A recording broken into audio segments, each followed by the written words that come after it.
Muito bom dia, hoje é sexta-feira, está no ar o nosso Dialogando, o nosso programa semanal que tem com certeza ajudado muito a sua vida, te orientado em várias coisas, em várias vertentes. E eu não tenho dúvida que nessa sexta-feira também é de ser um programa muito bacana, muito abençoado. Quero agradecer a tua audiência, o carinho que você tem dado ao programa, de abrir a tua casa, para estar tomando um café com a gente, compartilhando com a gente. De repente você está no trabalho e o programa tem trabalhado temas muito importantes para a vida da sociedade, para o nosso dia a dia. E eu me sinto muito honrado de estar aqui mais uma vez, junto com você, nessa sexta-feira, para debatermos, para conversarmos sobre questões tão importantes.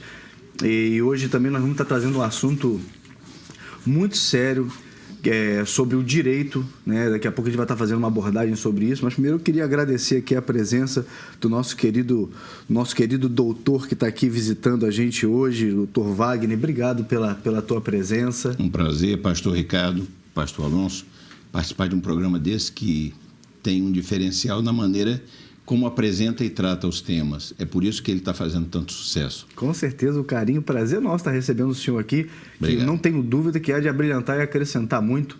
Pastor Alonso, bom dia também, meu querido, que Deus te abençoe muito, é bom ter você aqui de novo. Bom dia, pastor Ricardo, bom dia, doutor Wagner. É um prazer imenso estar aqui novamente, tratando desses temas da nossa sociedade e dialogando com pessoas tão especiais também aqui. Não tenho dúvida que...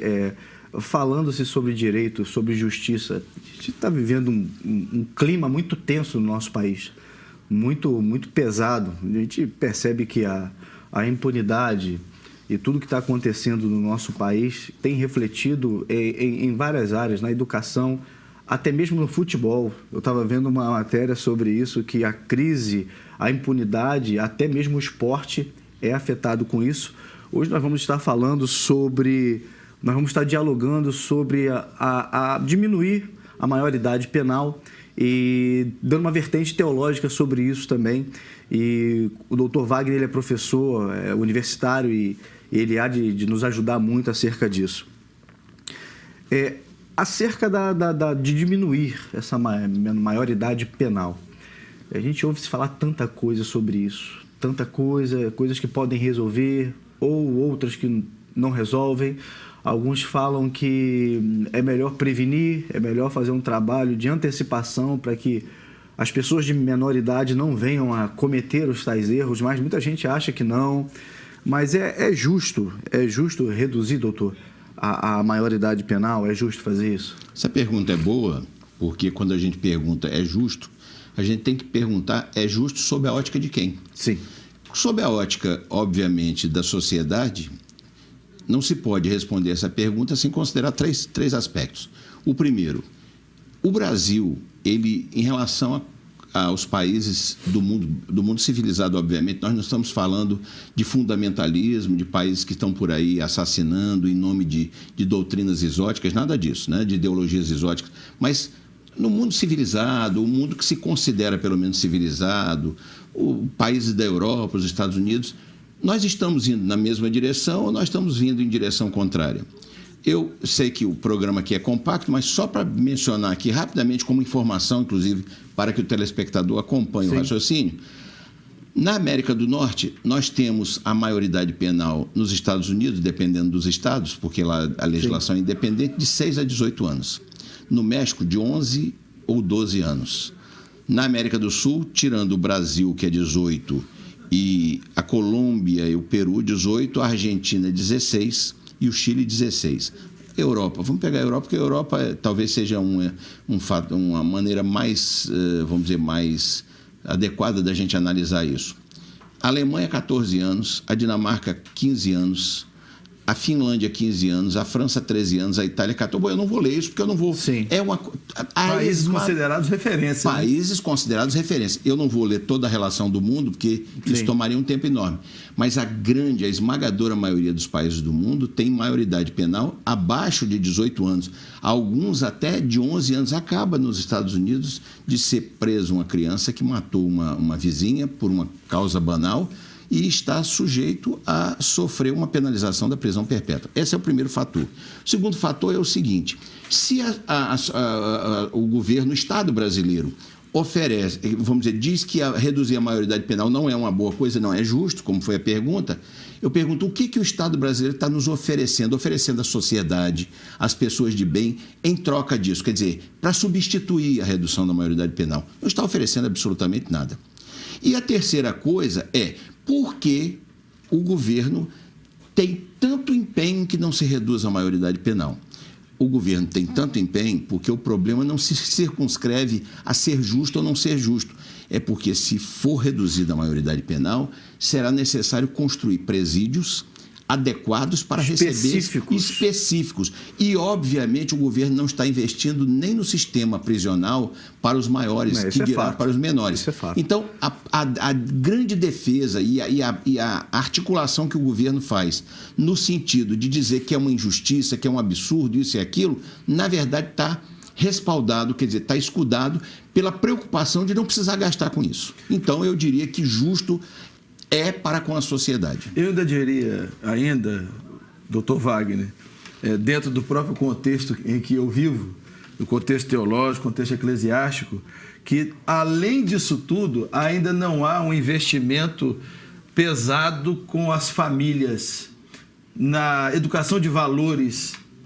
Nós temos visto hoje muita dificuldade com relação aos programas públicos de valorização da família.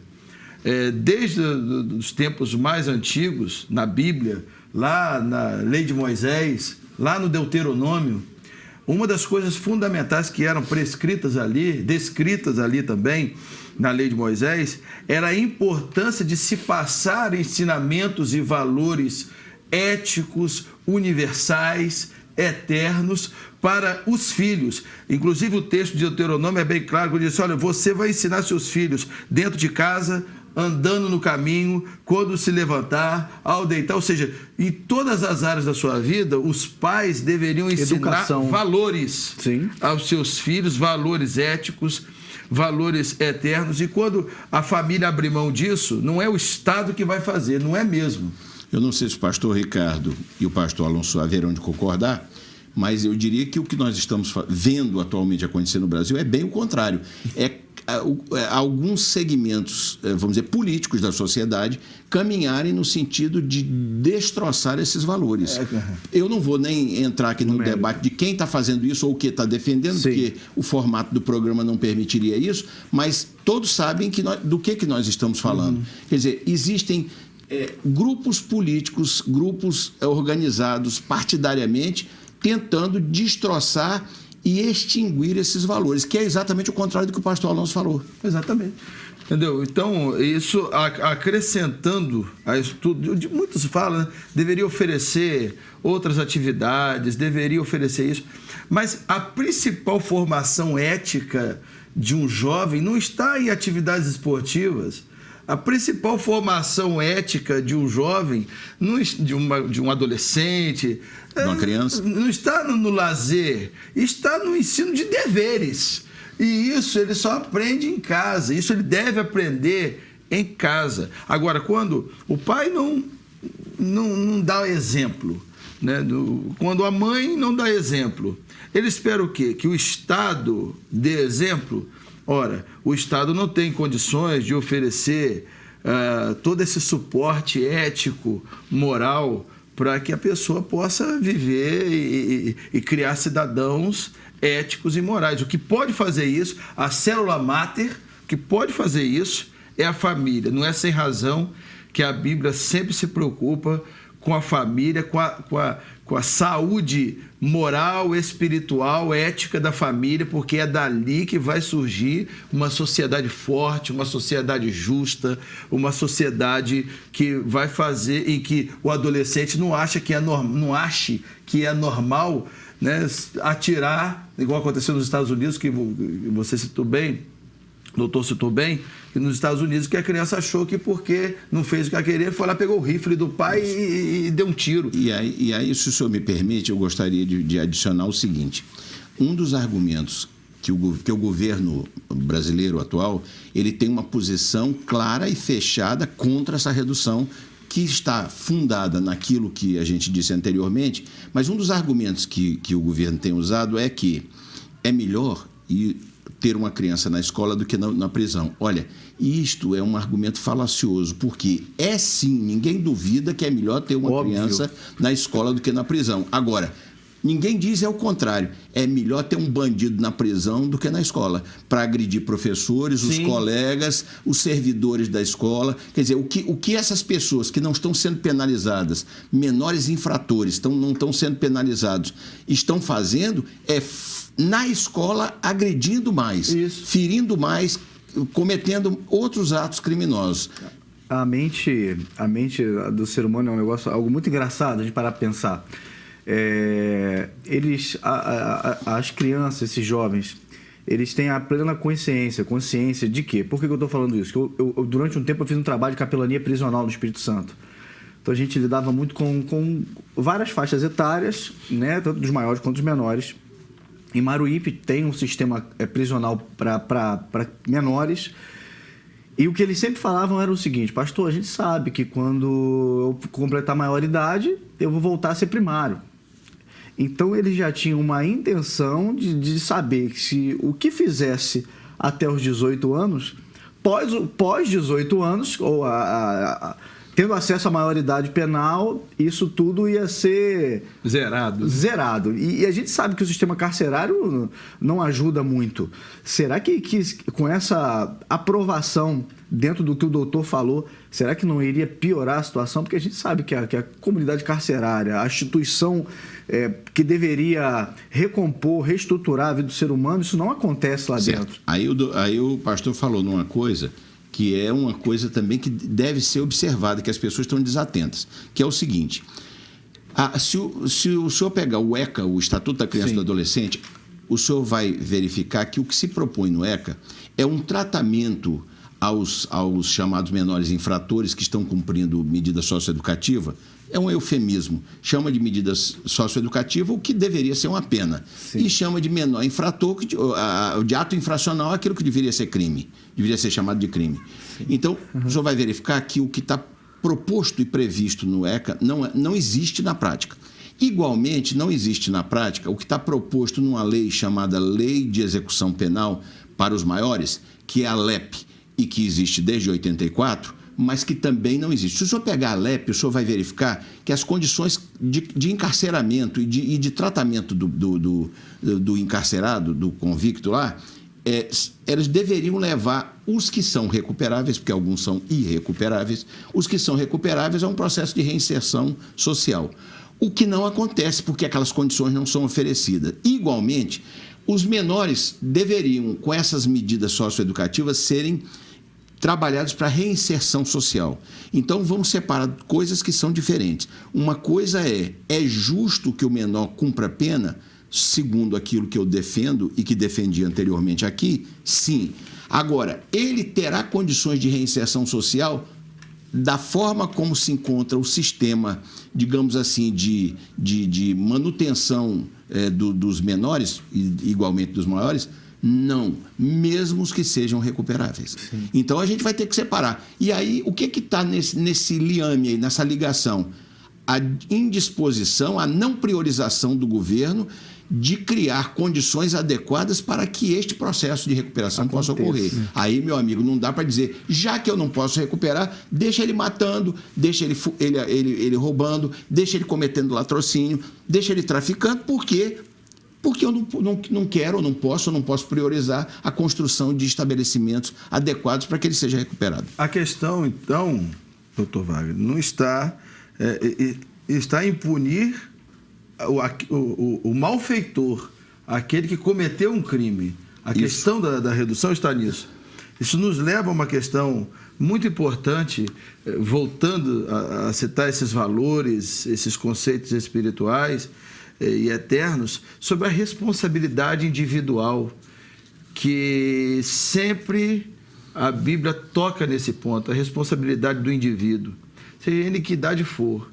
Nós lemos textos na Bíblia, por exemplo, que Samuel recebe uma revelação de Deus e que tem o dever de falar para os seus superiores desta responsabilidade, chamando as pessoas à responsabilidade. Jesus não foi diferente. Apesar de todo esse evangelho de graça, de perdão, de salvação oferecido a todos os homens, como também a essas pessoas, que é oferecido a isso. Entretanto, aquele que comete injustiça, diz a palavra de Deus, diz na expressão de Paulo, receberá também a punição pelo seu crime, e nisto não há acepção de pessoas. Ou seja, diante de Deus, não há acepção de pessoas. Por mais que o Estado tente fazer quaisquer acordos para tentar tirar de si a responsabilidade, tirar das famílias o poder de influência para os seus filhos, com seus filhos, entretanto, nada pode fazer escapar daquele que vê todas as coisas e que está diante de todas as coisas, que é Deus. Né? A gente precisa ter um provérbio muito bacana, Provérbios capítulo 4, versículo 23.